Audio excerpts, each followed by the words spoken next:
Welcome to A Balanced Life with Dr. Jacquie. And this morning we are discussing all things home. May is for moms. And when I think of home, just like the Wiz, it literally for me is a place where there is love overflowing. You know, it's a place where, like the movie Soul Food says, it's just good for the soul. And so today I'm joined by some amazing people where we can just talk about love, life, family, and we're going to get into some of our favorite foods with some of our favorite chefs. Today we're joined by Dr. Tierney, Katrina Smith, Keena Wells, Chef Dee Dee Coleman, and Chef Rock Harper. Welcome in, everybody. Thank you. Thank you. Folks, good to see you folks. You know, when we think about May, you know, we've said this before, moms get everything. They're like the heartbeat of all that we do. And you all, you know, well, minus me and Dr. Tierney, we're not moms, but we're mom-like figures. And so we embrace everybody who is like a mom figure, and Chef Rock in his capacity, the roles that he plays, you know, in all the people's lives. And so as we begin our conversation today, I kind of want to just do an opening for everybody.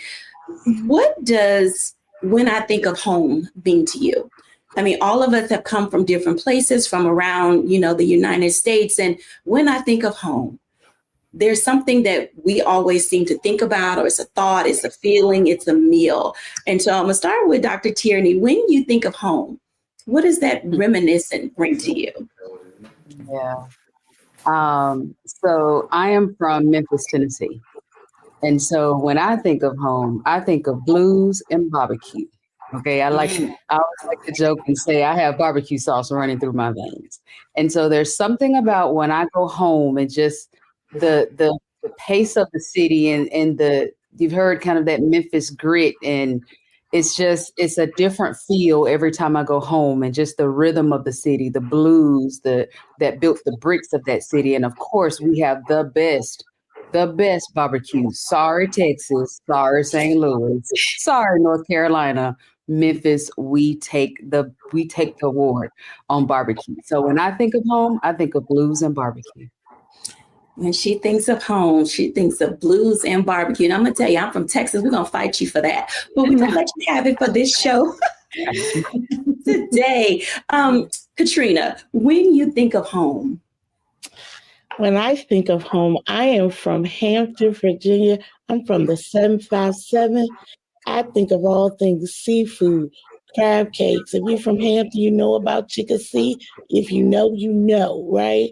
Think about a big chick sandwich. I think about that feeling of this feeling warm inside, and the loving feeling of your family, and just, you know, being embraced and being able to be comfortable with yourself.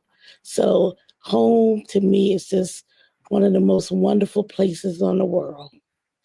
I love a good seafood boil. You know I do. Chef Rock Harper, when you think of home.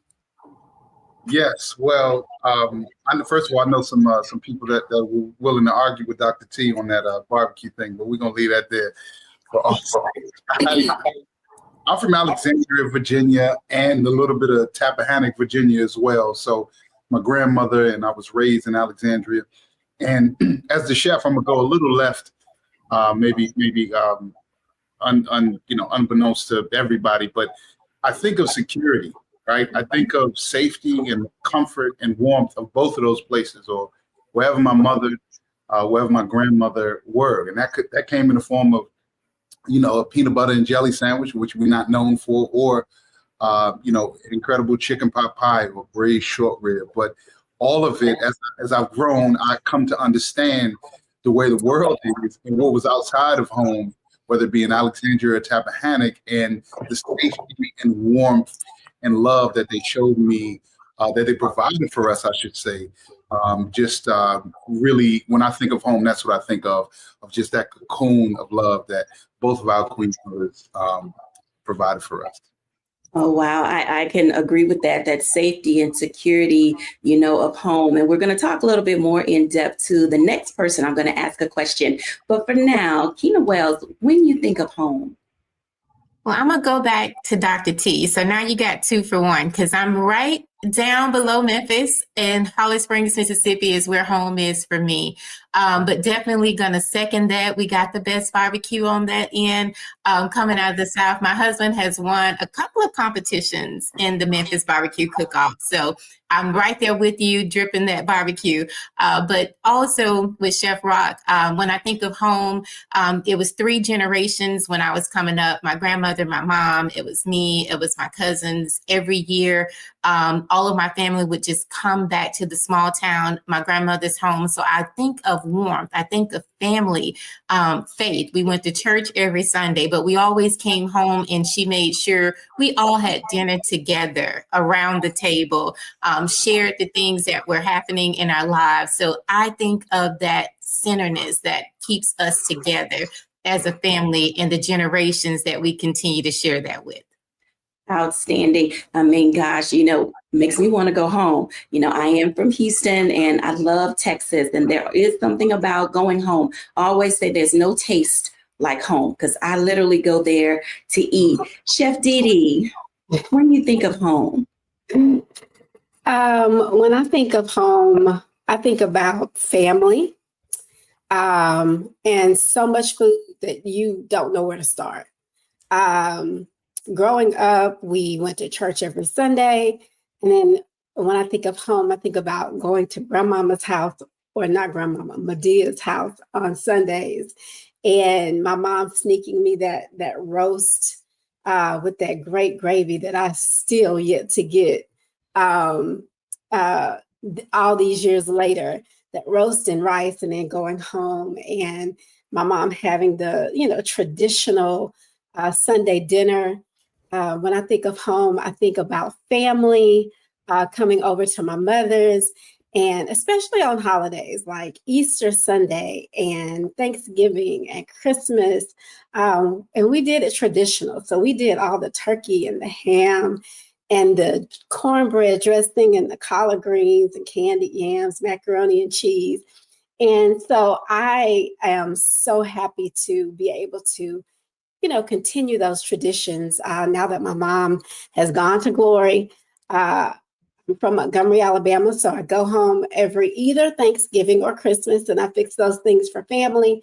And then when I'm not there, I definitely do it here in Houston, where I reside now, where my businesses are, where my family is, and just kind of, do what mama does in the kitchen. So when I think of home, I also think of me and mama in the kitchen, fixing all this food for all the family.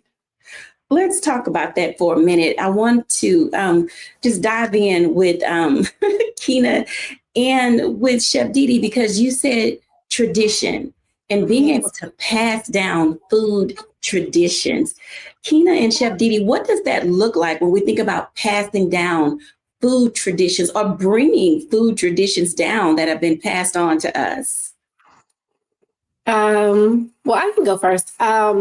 So when you think of tradition, you think about what your family does in different seasons. Like I said before, with like Easter Sunday is coming up.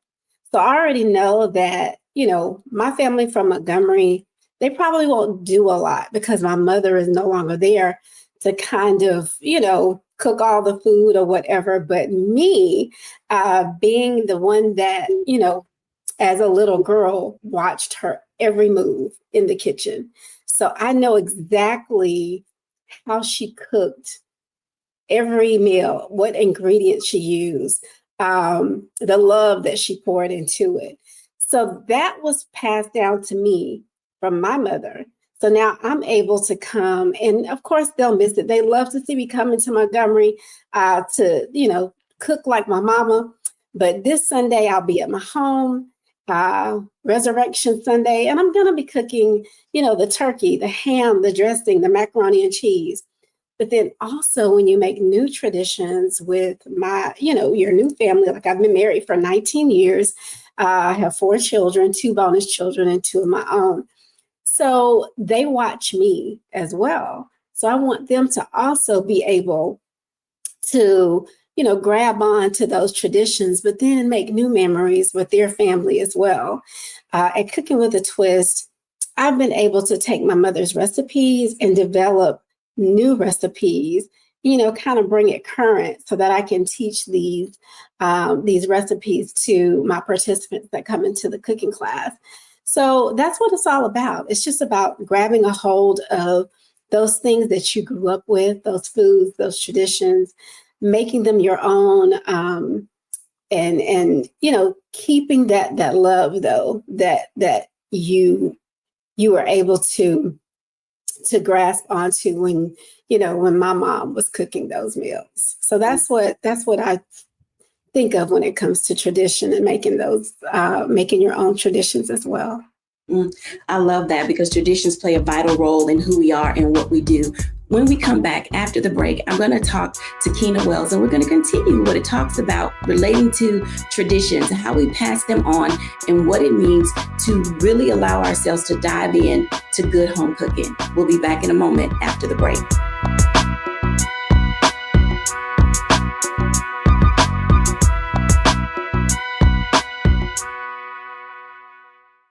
We begin tonight with the people who are really running the country right now. Now, Trump is often wrong and misleading about a lot of things, but especially about history. Donald Trump falling in line with President Elon Musk. In the wake of the unsettling news that MSNBC has canceled Joy Ann Reid's primetime show, The Readout, Roland Martin and the Black Star Network would like to extend an invitation to all of the fans of Joy Ann Reid's MSNBC show to join us every night to watch Roland Martin Unfiltered, streaming on the Black Star Network for news, discussion of the issues that matter to you, and the latest updates on the twice impeached, criminally convicted felon-in-chief Donald Trump and his unprecedented assault on democracy, as well as co-president Elon Musk's takeover of the federal government. The Black Star Network stands with Joy Ann Reid and all folks who understand the power of Black voices in media. We must come together and never forget that information is power. Be sure to watch Roland Martin Unfiltered weeknights, 6 p.m. Eastern at youtube.com/Roland S. Martin, or download the Black Star Network app.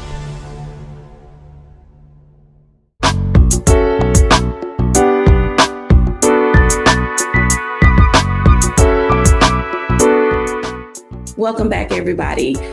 Keena, let's talk about traditions for a moment. And in your work and what you do with Creative Solutions, you are, child, a wife of one and mom of 9. And I know that there are multiples of families that watch our audience, and they also are learning, how do you do what you do, and what does that mean as it relates to the home? That's a perfect segment into that, because the thing is, you learn as a mother of 9 and bringing up different generations of children and seeing the differences of how they are. It's the same thing with traditions. There are things that are going to be the same.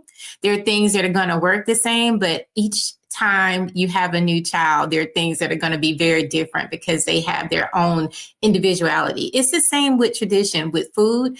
It's the same with tradition with the things that we learn, how to take care of our families and how to take care of our homes. So bringing all of that into the perfect combination helps me to sustain. So I have to pull a little bit from tradition from what I got from my grandmother. I have to pull a little bit from tradition for what I get from my mom. But at the same time, I bring my husband in. He came from a big family as well. He jokes about it, but he had like 23 uncles and aunts, so like, and I didn't know that when I married him. I probably should have checked that background, and maybe we wouldn't have 9 kids, but we're here. So, and I take that and, but we bring our traditions together. So that's how we move forward. Now, that's what sustained us now. We take a little bit from what he learned growing up. We take a little bit from what I learned growing up, but we also allow our children to bring their own individuality into the things that make our home a home today. So that's food.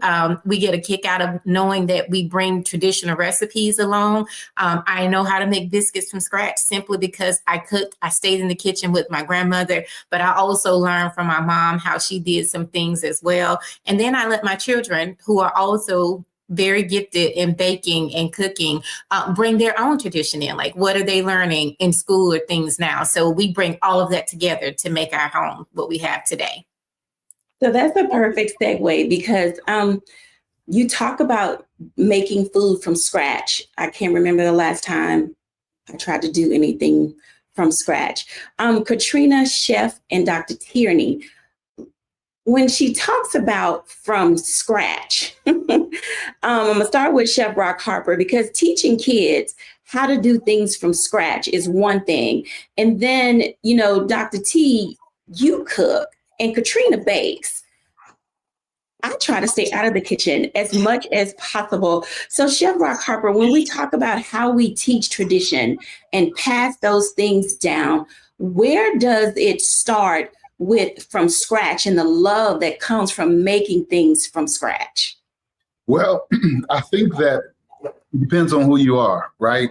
You said you're not in the kitchen, and quite frankly, when I'm in the kitchen, everybody can't come in there, right? You got to want to be in there. And I remember that with my sisters, myself, I wanted to be in there. I wanted to learn from my grandmother, my mother. So from scratch for me, I want to know everything. I want to know how she was picking the pecans up, to make the pie. I want to know how she was growing the apples and the grapes to make the applesauce. And to just pick the grapes and put them with what she was doing. And, I wanted to be in the kitchen. I understood, even after that, I wanted to see everything when people were serving, when she was serving the rolls after church to round to the community.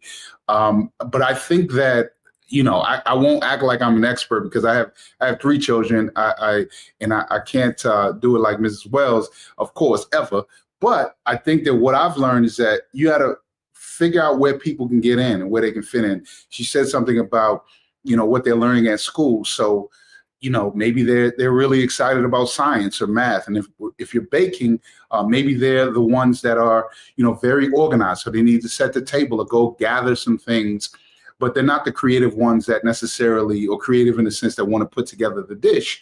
So for me, it's just, hey, what excites you about? Both my sons, all 3 of my children actually are artists. They love drawing and writing and creating different things. So I remember one time when my oldest Elijah was really little, I had him write the menu, what we were making that night. I forget what it was, spaghetti, meatballs, but he made this beautiful, colorful menu. Now he does like to cook, but that was his entry point. And my grandmother found my entry point. My mother did as well.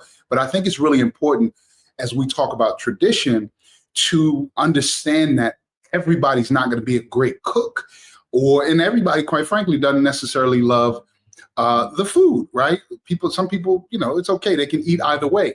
But I think what's really what I hear as a thread is that the traditions and the gathering and the warmth and security, those memories are super important. And we have to, make sure that those continue to happen. So no matter how we get in the kitchen or around the food, I just want you there. And some people, I got a couple cousins, I ain't gonna say their name out loud. They just, as I sit right here, look at this bar, they tending bar, they just popping the beer, but we need them around. And that's the most important ingredient. Absolutely. Dr. Tierney. Okay, so to answer this question, let me amend. Yes, I can cook. I do not like to cook. So my entry point is not to be the one that's in there cooking the meal. I come from a long line of cooks. My mother's side, my grandfather, he was the pit master. He's the one that taught me how to barbecue and how to make them good collard greens. And my father's side, my grandmother was, chef extraordinaire. Like, she could cook everything. And so I come from a long line of cooking. So cooking is just in my bones. Like, I can get in the kitchen and, just like, oh, I want to eat this, and just, make it. And they're like, how did you do that? I don't know. It just seemed like it just go together, but in terms of liking to do it, no, I would be the one, as Chef Rock said, I'd be the one, let me make out the menu. Let me write that thing out. So cooking is not something that I just really enjoy doing. I love doing, unless it's something that I really want to eat, unless it's something that has a deep connection for me. So in saying that I don't like to cook, but I love to barbecue, that is something that because it's connected to that time of me and my grandfather under the carport, him showing me his technique that I will not tell anybody. That is a secret. Because of that, when I get that feeling like, oh, I want some good old ribs, and, I won't go and buy them. I will go and get the meat, prepare it, season it, do everything that he taught me to do, put my barbecue hat on so that the smoke won't, get in my hair, and spend all day, outside at the grill, and that takes me back to that place where I was just being granddaddy's girl, where it was just he and I, nobody else, and so when it comes to traditions, when it comes to, cooking, you have to also decide, okay, what is it that I like doing?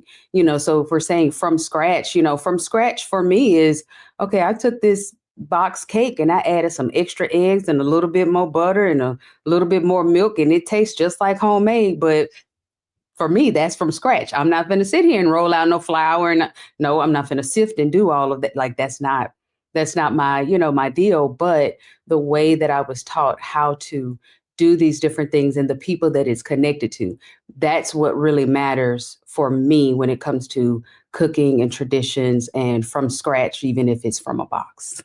I can relate to that just a little bit. I'll share quickly, and then I'm going to run to Katrina. I would say for me, then it would be my fried green tomato recipe. It is one that I have perfected over the years, even since I was a kid. And I literally eat fried green tomatoes every day. And Chef Rock and Chef Didi, please don't tell me that that's bad for me, because I love fried green tomatoes, and I love, love, love my dry and my wet and how I make them. And it's just amazing. But we'll come back to that. But let me ask Katrina, from scratch, you do a few things. What would that be, ma'am? Oh, from scratch, we're going to talk about rice pudding. I learned at an early age from my grandmother how to make rice pudding and bake pound cakes. That's something, when we talk about tradition, that was something we shared, that opportunity and time together, just to be together, laugh, giggle, and do all those things. And I've been very fortunate. I have 3 children, and every one of them can bake, and they can bake from scratch. And it amazes me to see my young men, adult men now, when I go to visit them and they have a pound cake and they're like, Mom, I tried a new flavor. You want to taste it? It brings me a lot of joy, because that's something I've been able to share with them that I learned from my grandmother. And so having those moments that we just sit around and laugh and giggle and just, it's a bonding time. It makes me feel good in the inside. But believe me, that's all I'm making from scratch.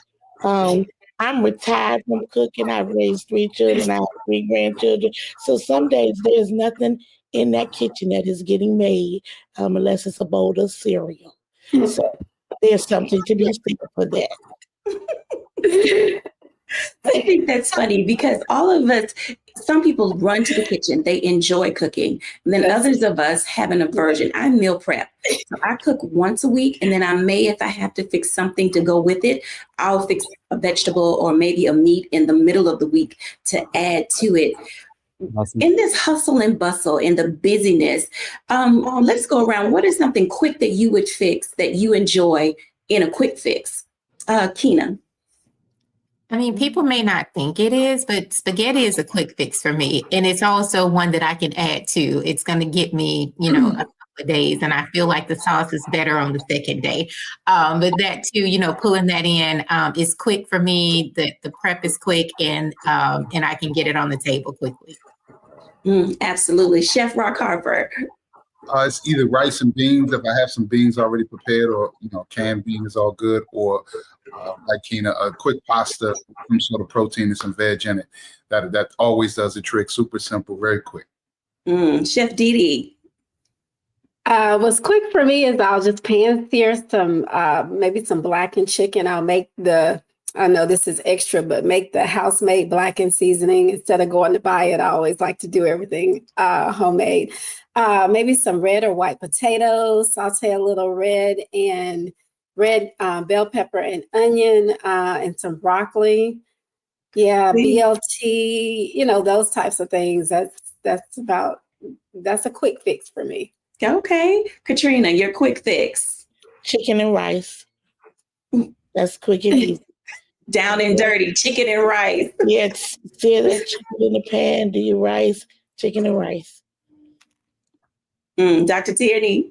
And I am about to prove what I said, that I do not like cooking. So my go-to quick fix here, say within the past year or so, is a dense bean salad, where I'll get a can of white beans, some fresh, yellow or red peppers, maybe some onion, a rotisserie chicken that I've chopped up, put it in a bowl, put a little vinaigrette on it. It's vegetables, it's your fiber, it's your protein. Stick it in the fridge, and voila, that's a meal. That's a meal. Hey, I can agree with all of that. When we come back after the break, let's talk desserts. I know that you guys have some great recipes. So if you guys who are viewing want to send in some of your favorite dessert recipes that remind you of home, we'll happily show them. But also, I want to talk to our guests about your favorite dessert and what it reminds you of every time you have it. We'll be back in a moment after the break.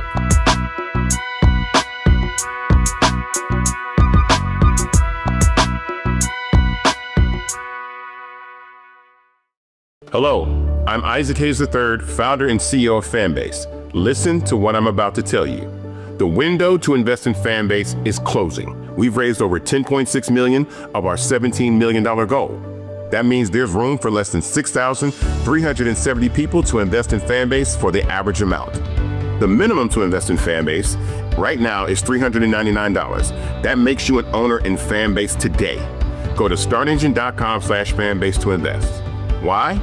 Because current social apps have taken advantage of users for far too long, with content suppression, shadow banning, harmful racist content, and no real tools for monetization and equity. Fanbase has over 1.4 million users and counting, allowing anyone to reach all their following and monetize their content from day one. Social media is the new TV, and whoever owns the apps that distribute that content have the opportunity to own potential billion-dollar companies. While big platforms with uncertain futures are failing to serve their users, Fanbase is stepping up to fill the gap. Don't wait until it's too late. Invest now, invest for yourself and your future. Go to startengine.com/fanbase and own the next generation of social media.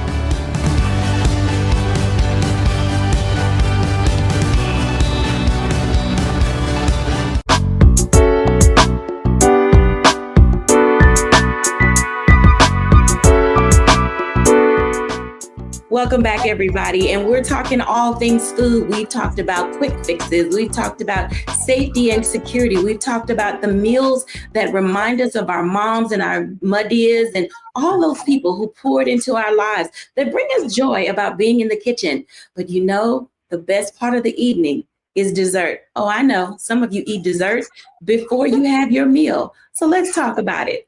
Dessert.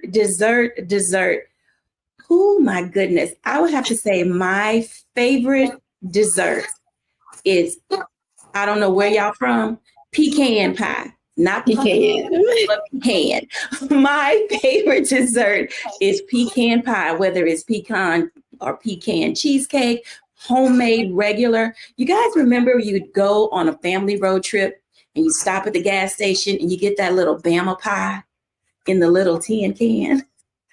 Even if I can get one of those, I will say that is still one of my favorites. Now, I've never tried to make it, y'all. But let's talk about dessert. And I'm going to start with Chef Rock Harper. Where does dessert fall in the spectrum of, tradition and culture and food for us?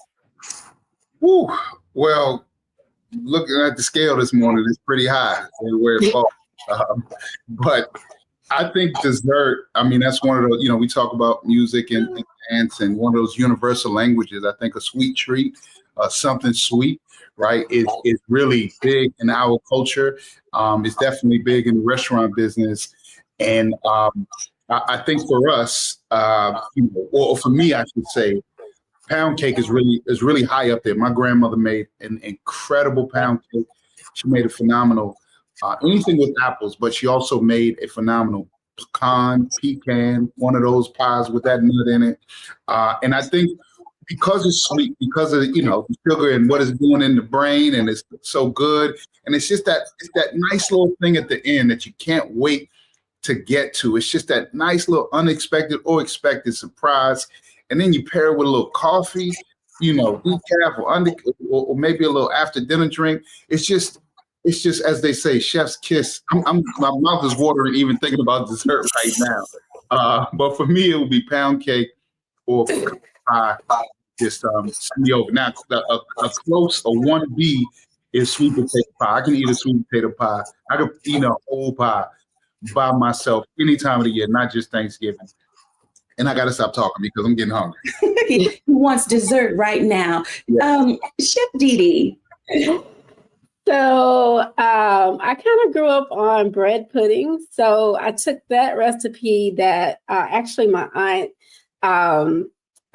did, and now we make different types of bread pudding. So it could be a white chocolate bread pudding, a berry bread pudding, a chocolate chip bread pudding. And we do this really good cream and glaze sauce to go with it. But traditionally, if you're talking about tradition, the favorite dessert for my family is German chocolate cake. And I make it exactly like my mom did. As a matter of fact, I have this little card, the recipe card, and I promise you all, it's all beat up. So I've had to take a picture of it so I can have it, so I can make that German chocolate cake exactly the way my mom did it. But I am the type of person that I'll eat dessert before I eat my dinner, my lunch, my anything. I'm get up at 12, 1 o'clock in the morning and grabbing some type of sweet. So Chef Rock, I feel you, brother. Absolutely. Keena Wells, now it's not just dessert for you, but it's for the whole crew.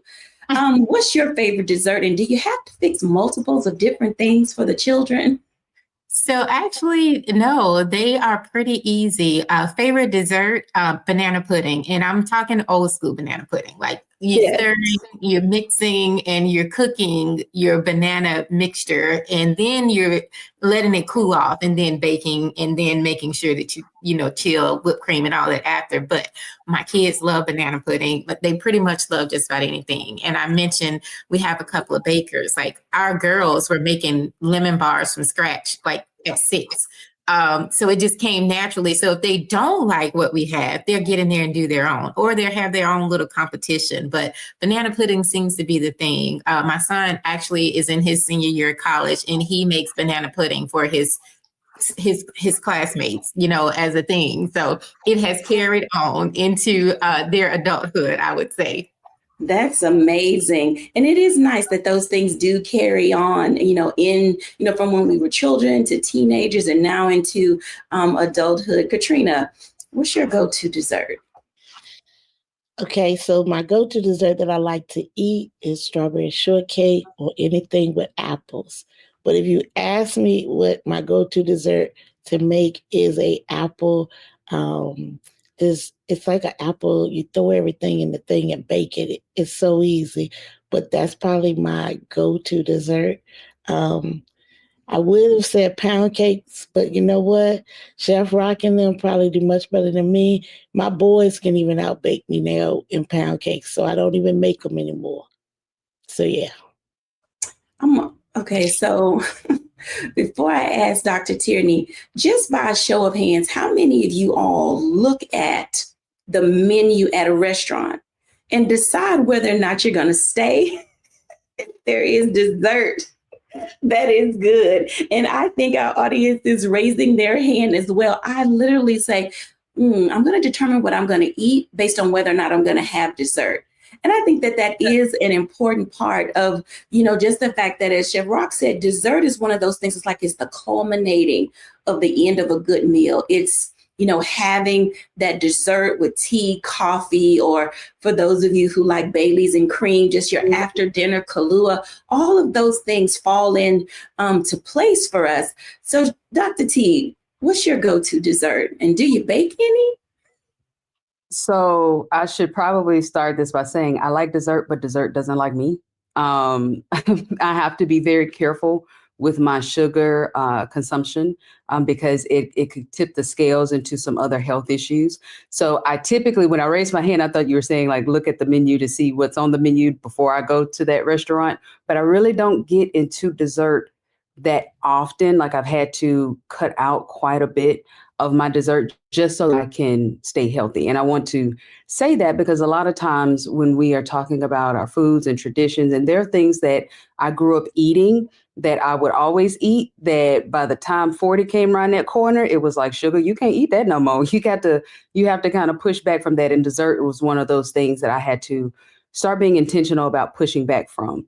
But having said that, my go-to dessert when I am having dessert that I love is caramel cake.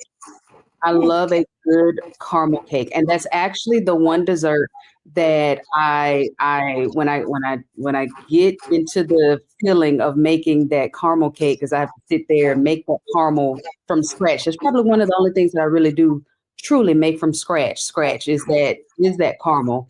It takes a while, but it is so worth it. And that caramel, I use it on the cake, and then I have some left, and I'll use it for like some apples. It's like a dip for my apples. And so caramel cake is probably my go-to when I'm just really like, I want a good dessert, and I don't mind getting in the kitchen and making it. This caramel cake. I like that. Now, I want to ask Chef Rock Harper, because he's sitting in his restaurant. He's there at the bar. Chef, I've noticed that there are dessert drinks now. I mean, growing up as a kid, a dessert drink was you could get a root beer float, an orange float, a shake. But we've gotten a little fancy with the types of desserts that are dinner dessert drinks that are on menus. What are some of the good options for people who, as Dr. Tierney said, don't want to consume, like me, a whole piece of cheesecake, or like you, a whole sweet potato pie? There are some good dinner dessert things to have. What are some that you would recommend? Well, one thing I know about America is we're going to give you sugar. We can give you sugar a million ways. So Dr. T is definitely correct in the sense that we need to be careful about that. And restaurants have continued to be creative with this.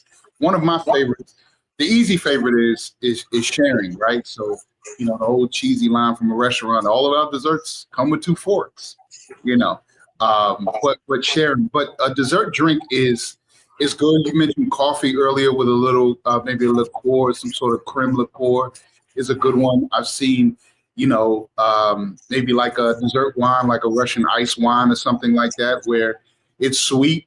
And you can pair that with, and these are kind of natural sugars, right? They're not added sugars in a dessert wine, or, an ice wine or something like that. And you can pair that with something that isn't really high in sugar. So it may be some sort of cookie or biscuit, depending upon where you are, that isn't really, or it's just some fresh fruit.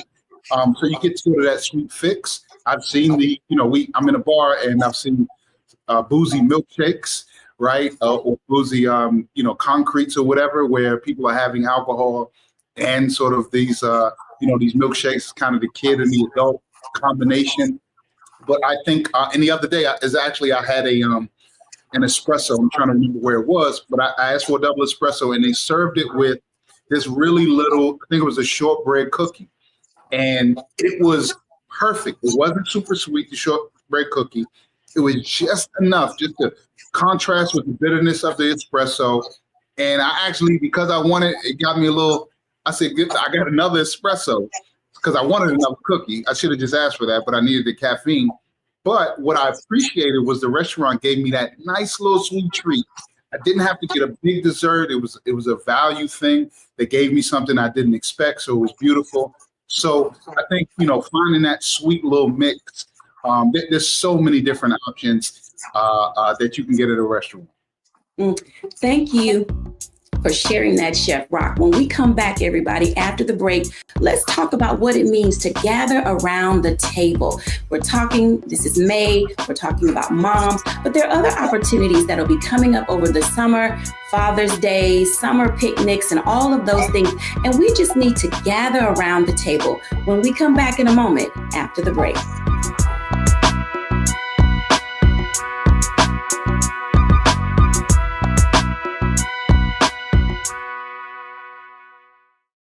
What's up, y'all? Look, Fanbase is more than a platform. It's a movement to empower creators, offering a unique opportunity for everyday people to invest in Black-owned tech, infrastructure, and help shape the future of social media. Investing in technology is essential for creating long-term wealth and influence in the digital age. The Black community must not only consume tech, We must own it. Discover how equity crowdfunding can serve as a powerful tool for funding Black businesses, allowing entrepreneurs to raise capital directly through their community through the Jobs Act.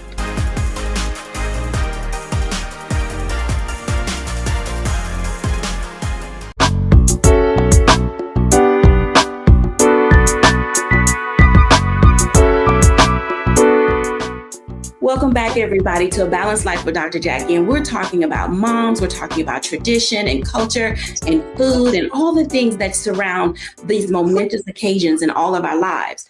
But some of the things that we do as a people, we've gotten away from, and that's coming around the table, except for special holidays. So let's talk for a moment about what it means to gather around the table. Welcome back, everybody. Because when we think about gathering around the table, oftentimes it's because something has happened in our lives and we want to have these serious family conversations, and we're talking about money and madness and all of those other things. But, you know, in these times, when we're talking about balance and being able to just have some levity, when we gather around the table, is laughter still a part of who we are and what we do? You know, when we consider just how we can take the heaviness out of all the societal things that we face, I'm going to start with Katrina. What role does being at the table and sharing laughter bring to your family and your household? I think being around the table allows us to fellowship with one another.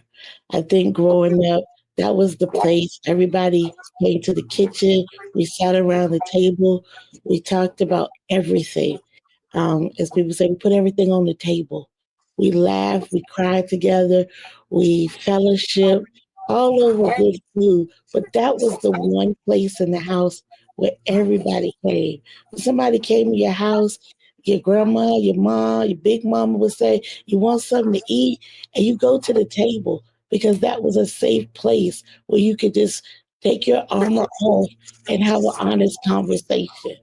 So I think the table symbolizes to us a place where we are able to be ourselves. We're able to put our guard down and just have those open and honest conversations. Open and honest conversations. I love that. Tina, what does that look like for you? What does it mean to come to the table? So we have this thing where we say, let's disconnect so that we can reconnect. So I give you your time, I give you your space, like you have your friends, you have everything that's going on. But when we truly want to bring us to the heart of the house, that's the table, we say, let's disconnect from everything else and let's really try to center and focus on those of us that are at the table. So we made sure we got a table that was big enough to seat everybody. So we have seats at the bar stool right behind us. And then we have a table that's going to seat 8 or more. Like, you can still pull up chairs, but it's enough to where you don't have an excuse. Let's connect. Let's leave your devices, leave the things that are happening in the world. But when you come to the table, come with that mentality. We call it faith, family, food, and fun. We want to laugh. We want to talk about the things that are happening in our lives that are important, that you haven't had a chance to share. Maybe you haven't connected with your siblings. I don't know. But that is the time that we say, just give us this one moment. We're going to have this one dinner, and it doesn't have to be a birthday or a holiday, but leave everything out, bring your family in. I love that. Love that. Chef Didi. Oh my God. When I think about sitting around the table, it brings back so many memories. It's family and laughter. We sit around the table. All of, the family is there. And you're listening to stories of old. So all, your uncles, your aunts, they're talking about, things that they did when they were small, listening to stories of your grandmother and your mother and what they did when they were, coming up, and just listening to all of these amazing stories and laughing and having a good time, sitting at the table with just some good food. And we call those just soul food Sundays with family. Everybody would come to my mom's. We're sitting around the table and we're just listening to all of these great memories of when my mom and all my aunts and uncles were growing up, and just having a good old family good time. Absolutely. Chef Rock Harper. Yeah, I am I'm speechless, or I'm thinking about what Chef Didi and Keena said about disconnecting and reconnecting and the gathering and the laughs. It's all of that for us. I think that, in the restaurant business, we have to get back to that. Here, we're going to be doing some dinners where, we take away your cell phones, right? And there's a device-free environment, and we're just going to be passing plates and just reconnecting, because I think as society, definitely as a people, we have to get back to that. For us in our family, I think on a micro level, we have to ask ourselves, how many times are we enjoying meals or consuming food, I should say, where there's a screen in front of us or there's a device close by. It doesn't take that long to just enjoy your meal, to actually be there and present with just yourself or someone's around you. Thich Nhat Hanh, who was a Buddhist monk, said that everything can be a meditation as long as we're supremely focused on it. And I think that what we used to have was 30, 40 years ago, we didn't have the devices in the way. So all we had was the fun and the fellowship in front of us. And the devices can support that later on. But I think it's really important for us to get back to, to talking. And even if it's, who made these greens? We do that anyway. But, being present with it as opposed to texting your cousin across the room, I think is really important. And we're getting there. I don't want to sound negative, but it's super important. And I think we're continuing to move in that direction. Absolutely. I can appreciate that. I don't know if I'll give my restaurant my cell phone, but I put it in my handbag if I have to. Valet. We'll valet it for you. I'm going to valet my phone. I like that. Sometimes it's always good. I know when you say the cell phones, and I really, really, really was able to appreciate having my phone, because I would record my uncles, my mom, especially when they told the stories of, when they were growing up and different things that we love to hear. But just take the time, if you are going to have your cell phone, and just record your mom, record your grandmother, record your uncles, your aunts, your kids. Make those memories something that you can have, because even now that my mother has passed, I get my phone and I go back and I look at the recordings that that I did of her. And it just brings me so much joy to have those memories. So if you are going to use the phone, use it in a great way. Make memories with that. Record everything that you can, so that you'll have those lifetime and lasting memories. I like that. Dr. Tierney. Yeah, I agree with both what Chef Rock and Chef Didi said. So my grandparents are 93 and 92.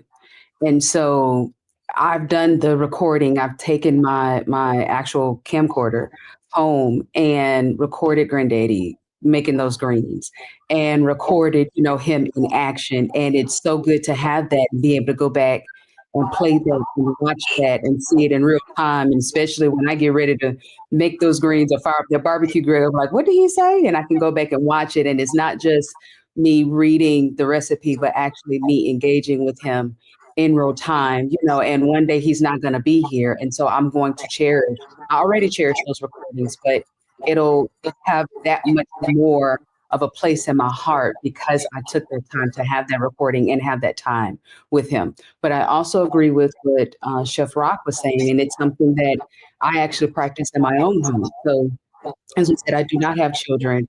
I come from a big family, but right now my family is a family of two, my husband and I. And so we make it intentional that we have dinner together, and so when I cook, or even if it's just, getting pizza, like we don't sit in front of the TV. We actually sit at the table and we don't use our phone, if a text message comes in and we'll, respond to the text message.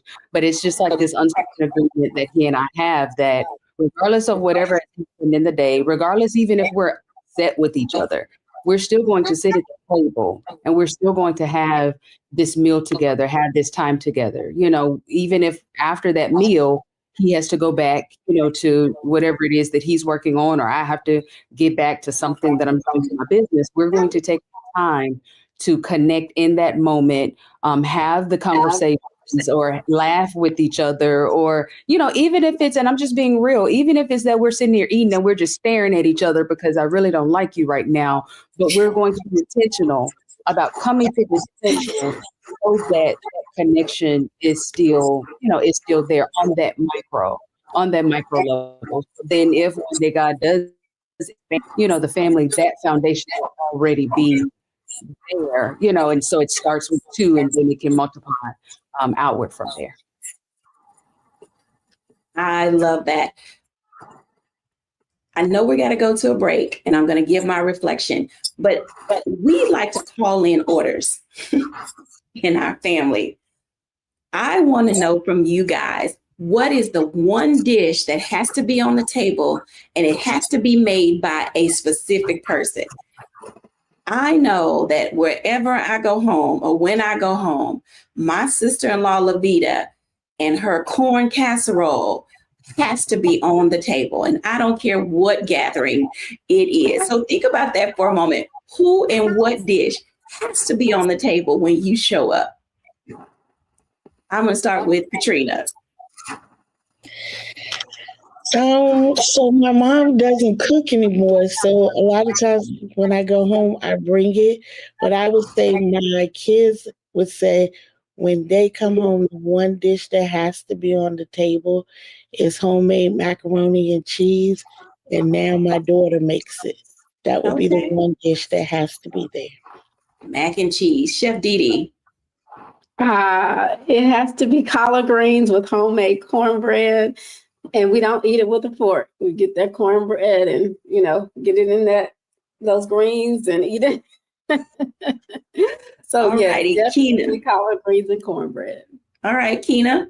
So being married to a chef is sometimes kind of funny because they be like, we just get Jannard to make it. Just get Chef Jannard to make it. No, but really though, the one thing that I know that I do well that I'm asked for is my potato salad. It's from scratch always. And that's one thing that I can do well. Dressing, maybe not so much, but for him, it's pretty much anything. They're always interested in trying the things that they see that he makes on his shows or whatever that may be. So any of that. And for my mom, a little bit of that tradition, her spaghetti, hands down. Absolutely. Chef Rock Harper. You're going to get me in trouble with this one, but it's 2 things. One, if my mother can make, it's not super traditional. She can make a pot of beans like nobody's business. I don't care what kind of bean it is. It's just it's so comforting. So I always encourage her to make her beans. And my sister, Hawanya, she pot roast, again, just I need that on the menu and the beans, and we'll figure the rest out. All right. Absolutely. Dr. Tierney. So it's either my Aunt Patrice's spaghetti or they're calling me, of all people, to bring that baked macaroni and cheese. Okay. So everybody has something that they enjoy. And I think that is a part of home. When we're back, I'll give my reflection.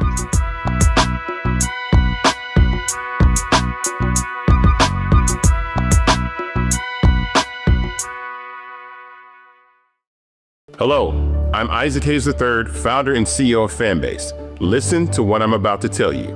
The window to invest in Fanbase is closing. We've raised over $10.6 million of our $17 million goal. That means there's room for less than 6,370 people to invest in Fanbase for the average amount. The minimum to invest in Fanbase right now is $399. That makes you an owner in Fanbase today. Go to startengine.com/fanbase to invest. Why?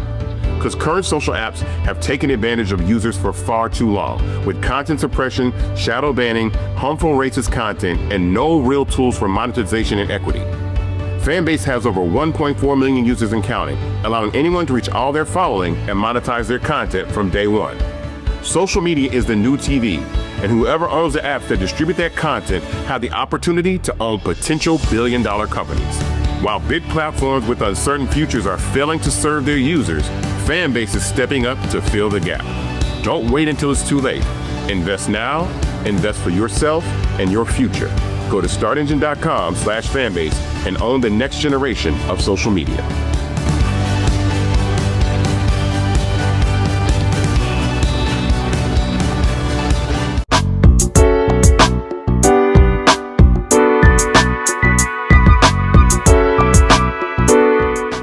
Welcome back, everybody. As you can tell, faith, family, food, and fun are not only a part of our traditions, our history, and our culture, but it is a part of what makes us who we are today. Whether it's something we got from our big mama, our mima, our grandmother, or our favorite aunt, we love to eat, have fun, and sit around the table and laugh. I pray that your month with your mom or the woman who raised you brings you all the joy that we've expressed today. Thanks for watching. Bye now.